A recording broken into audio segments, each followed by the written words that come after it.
Video को like कीजिए। अगर आपने चैनल को सब्सक्राइब नहीं किया तो सब्सक्राइब कर लीजिए और बेल आइकन को प्रेस कर लीजिए ताकि हमारे चैनल की लेटेस्ट अपडेट सबसे पहले आपको मिल सकें। शुक्रिया। अस्सलाम वालेकुम फ्रेंड्स, मैं हूं ज़ीशान हुसैन आदिल और आज का हमारा टॉपिक है justification of marriage.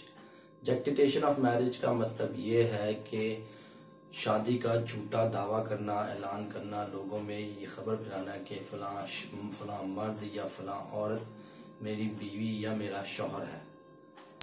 Justification of marriage का जो दावा किया जाता है वो फैमिली कोर्ट में किया जाता है और इसका मकसद ये होता है कि जो शख्स झूठा दावा कर रहा है उसको हमेशा के लिए चुप करवाना कि जो वो बात कर रहा है वो गलत है।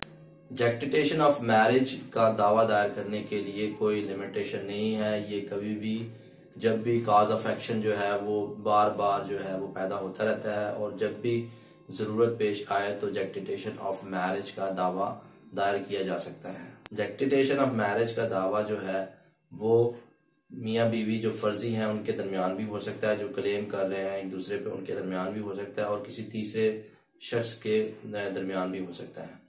मिसाल के तौर पर एक शख्स है, वो मर गया है, उस पे एक औरत क्लेम कर देती है कि फलां जो शख्स मरा है वो मेरा शौहर था।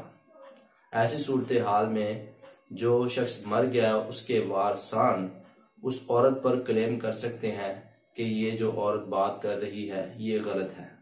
जस्टिफिकेशन ऑफ मैरिज का जो दावा है वो फैमिली कोर्ट एक्ट के सेक्शन 5 के तहत किया जाता है।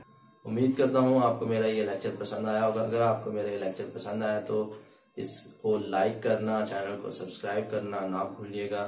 Thank you so much.